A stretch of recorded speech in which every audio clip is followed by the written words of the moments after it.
Is it focusing? I think it's focusing. All right. Hello and welcome. I'm your host, Elizibar, and this is Elvira Mysteries of the Dark #2. And I like this issue a whole lot more than the first one, although this art's kind of deceptive. This is really cool, though, with the skulls on the moon behind her.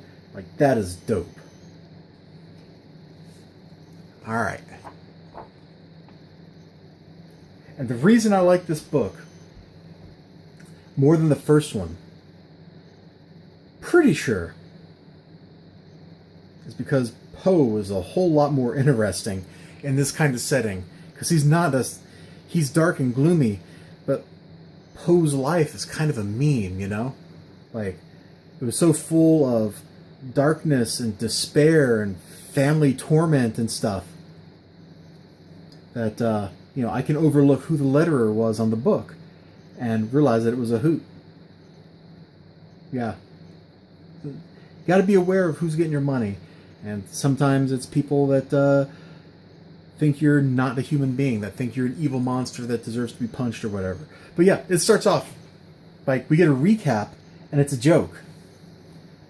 Edgar Allan freaking Poe, why do you repeat my name? Some people might have missed last issue. The fourth wall. Here's the fourth wall. You ready? The fourth wall. Elvira. Like that. That's what she did to the fourth wall. And it's a hoot. Poe rolls right along with it. With Mary Shelley and the other people. They're more serious people.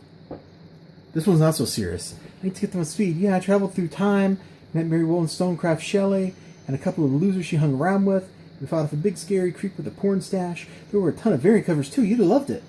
You guys get all that? I'm not doing it again. I'm here for sex appeal and jokes, not exposition.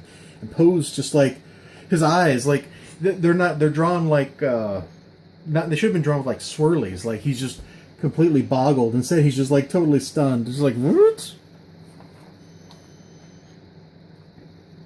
So, she's got to find her way home, and Poe's going to take her to get drunk.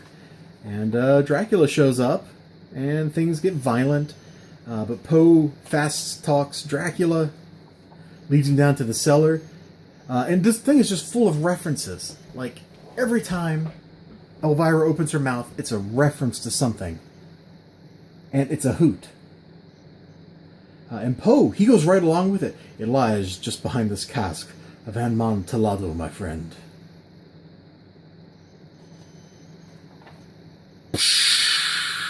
And Dracula's like, I'm going to kill everybody. So help me, Christopher Lee. I think our friend Vlad is a real live vampire. Somewhere else there's a crack about him being the second most despised Vlad in when the time Elvira's from. And Dracula's like, you mean my father, Vlad II? He couldn't hold a candle to me. And it's just kind of like dropped there. If you're going to interject like modern day references, modern day political commentary and jokes like that, that's the way to do it. Is you don't take it and sledgehammer somebody upside the head with it. You make it like, oh, the second least liked Vlad, and then you just drop it. People who care will figure it out. People who don't care will just laugh because it's kind of funny in and of itself that she's insulting Vlad Dracul.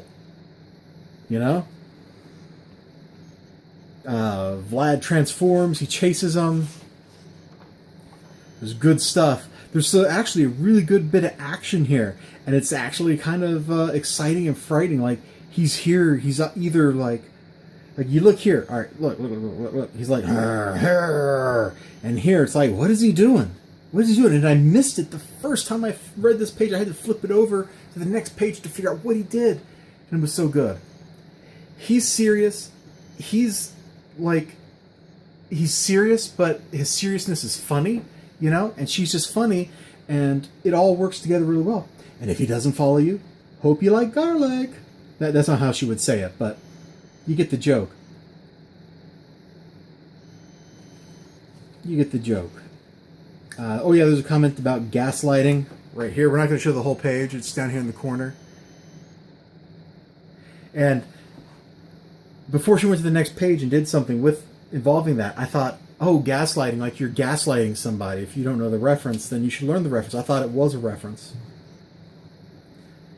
Anyway, she escapes. All right, so back in time, she went and talked to, was responsible for Frankenstein. In this book, she's responsible for some other Poe stories. And now, in the next book, she's going to be meeting Bram Stoker with Dracula firsthand. Are you kidding me? This is amazing. It is a hoot, man. It is an absolute H-O-O-T hoot. I've tried to avoid like reading you all the jokes and then laughing at them because I think you'll get way more enjoyment out of it. I just want to look at the cover gallery. If you flip through and look at the jokes yourself, that's a pretty good cover too.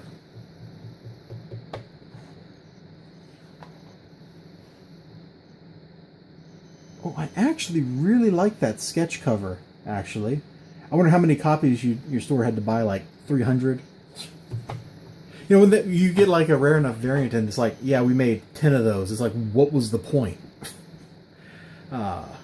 Dynamite has a really bad habit of doing that with sketch cover, or with covers in general.